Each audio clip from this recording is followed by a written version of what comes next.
नहमदुहु व नुसल्ली अला रसूलिहिल करीम। अम्मा बाद फ़ाउज़ु बिल्लाहि मिनश शैतानिर रजीम। बिस्मिल्लाहिर्रहमानिर्रहीम।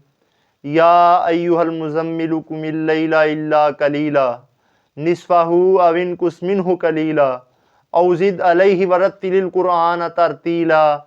आमनतु बिल्लाहि सदक़ल्लाहुल अज़ीम। मेरी तरफ से तमाम सामीन को, तमाम दोस्त अहबाब को अस्सलामु अलैकुम वरहमतुल्लाहि वबरकातुहू। मैं मोहम्मद बिलाल फ़र्दी आपकी खिदमत में चैनल हाज़ा रूह दीन के तवस्सुत से हाज़िर खिदमत हूँ। मकसद सिर्फ़ और सिर्फ हक़ को, इस्लाम को सही तरीके से और आसान तरीके से आप लोगों तक पहुँचाना है। दुआ है कि अल्लाह पाक मेरा बोलना और आपका सुनना अपनी बारगाह में कबूल व मंजूर फरमाए। लुबे लबाब की तरफ आएँ तो हमारा आज का मौज़ूए सुखन जो है वो नमाज तरावी का तरीक़ा कार, इसका वक्त और इसकी तादाद के हैं।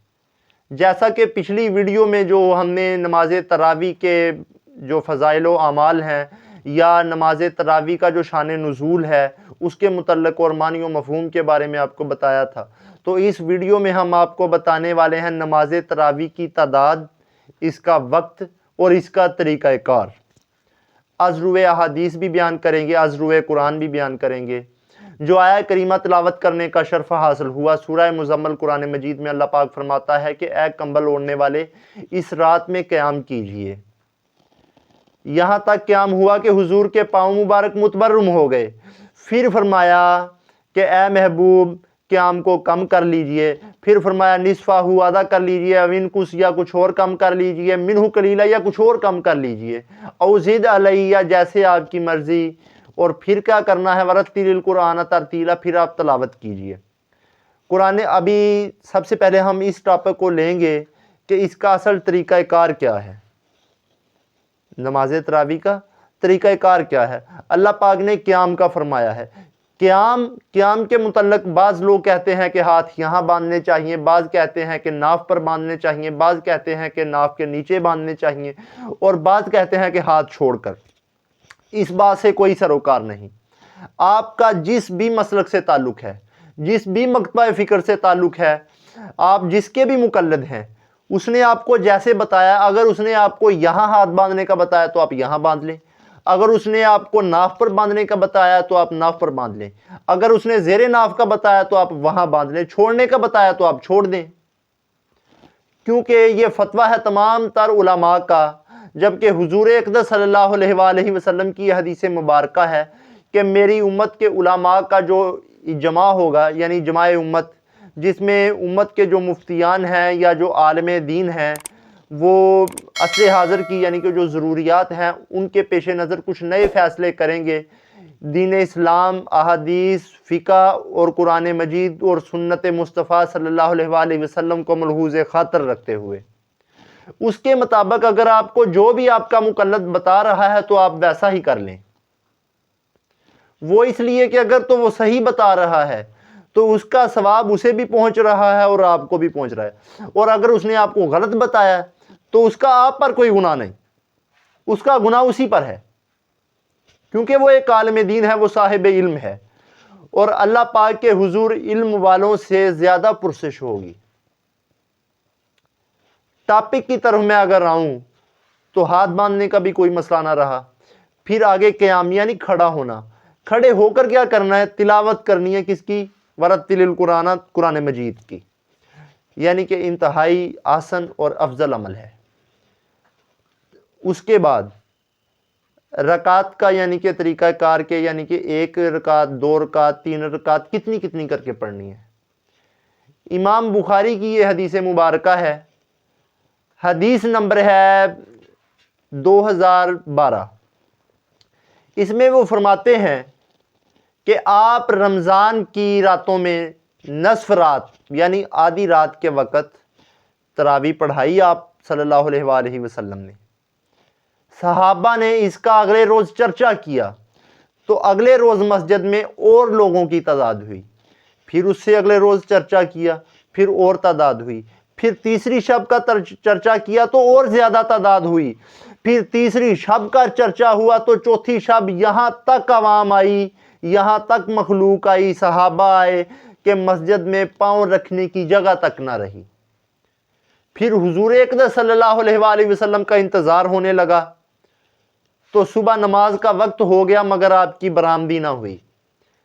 اور پھر جب نماز کے بعد آپ نے صحابہ سے وعظ فرمانا شروع کیا تو فرمایا کہ مجھے تمہارے یہاں آنے کا علم تھا مگر میں اس لیے نہیں آیا کہ مجھے خوف تھا کہ یہ نماز تم پر فرض نہ کر دی جائے اور پھر تم اس سے عاجز ہو جاؤ۔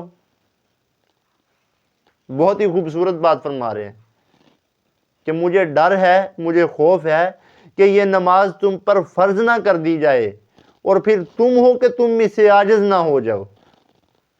اور پھر حضور کی زندگی مبارکہ کے بعد میں بھی صحابہ کرام رضوان اللہ اجمعین کے دور میں بھی یہی معمول رہا۔ اور رسول اللہ صلی اللہ علیہ وآلہ وسلم نے اسی حدیث کے ایک حصہ میں فرمایا کہ فرض نماز کے علاوہ جتنی بھی نمازیں ہیں ان کی افضلیت، یعنی نوافل یا یہ تہجد کی نماز ہوئی یا تراویح کی نماز ہوئی، اس کی فضیلت آپ کے گھر میں زیادہ ہے بنسبت مسجد، کیونکہ آپ اپنے گھروں کو مساجد بنائیں۔ انتہائی احسن قدم ہے یہ۔ تعداد کے متعلق پھر امام بخاری لکھتے ہیں کہ رسول اللہ صلی اللہ علیہ وآلہ وسلم نے، یہ بخاری شریف کی 2013 نمبر حدیث ہے، امام بخاری یہ لکھتے ہیں کہ رسول اللہ صلی اللہ علیہ وآلہ وسلم نے تہجد یا تراویح کی نماز 11 رکعت سے زیادہ کبھی نہیں پڑھی۔ اما عائشہ اس حدیث کی راوی ہیں کہ 11 رکعت سے زیادہ کبھی نہیں پڑھی، خواہ وہ تہجد کی ہوں خواہ وہ نماز تراویح کی ہوں۔ 4 رکعت کر کے حضور ادا فرماتے تھے۔ ابھی ہمارے ہاں تو 2 کا رواج ہے، واللہ عالم، یہ ہمارے علماء کا، مفتیان کا فتویٰ ہے، وہ جیسے آپ کو کہتے ہیں آپ ویسا کر سکتے ہیں، مگر یہ میں آپ کو حدیث کی روح سے بتا رہا ہوں۔ میں بھی ان کے پاس بھی کوئی حدیث ہو اور مجھے اس کا نہ پتا ہو، اور اصل جو علم ہے وہ تو اللہ پاک کی ذات کو ہے۔ اب یہاں سوالات آ رہے ہیں کہ یعنی کہ 4 رکعت کر کے، یعنی کہ 2 نشستوں میں، پہلی نشست میں 4 رکعت اور ہر رکعت میں اتنا لمبا طول، اتنا لمبا قیام کہ اس کا طول نہ پوچھو کہ وہ کتنا لمبا قیام تھا۔ ہر رکعت میں 4 رکعت کی ایک نشست، 4 رکعت کی ایک نشست، پھر اس کے بعد 3 وتر، ٹوٹل 11 رکعت۔ ابھی جو وتر نماز ہے یہ صبح تہجد کے وقت یعنی کہ فرض ہے، فرض تو نہیں، واجب ہے، سنت عمل ہے یہ حضور کا کہ حضور جو وتر ہیں یہ صبح تہجد کے ساتھ پڑھتے تھے۔ علماء نے سہولت کے لیے، بعض لوگ تہجد نہیں پڑھتے تو عشاء تو فرض نماز میں آتی ہے نا، تو عشاء کے ساتھ 3 وتر پڑھ لیتے ہیں، یہ سہولت کے لیے آگے ہیں۔ چلو برکف، کیونکہ اللہ پاک نے خود فرمایا ہے کہ یہ دین آسانی والا دین ہے، اس میں کوئی مشکل نہیں ہے۔ اچھا، تعداد کے متعلق ابھی 20 رکعت کی، یعنی کہ جو احناف کے ہاں چلتا ہے کہ احناف کے ہاں نماز تراویح کی 20 تعداد ہے، یہ ترمذی شریف کی حدیث ہے 806 نمبر، سنن ترمذی 806 نمبر حدیث، انٹرنیشنل نمبرنگ کے ساتھ یہ حدیث مبارکہ ہے۔ آپ اس کو 360 پہ بھی ریڈ کر سکتے ہیں، اس کے علاوہ آپ سنن ترمذی میں بھی اس کو ریڈ کر سکتے ہیں۔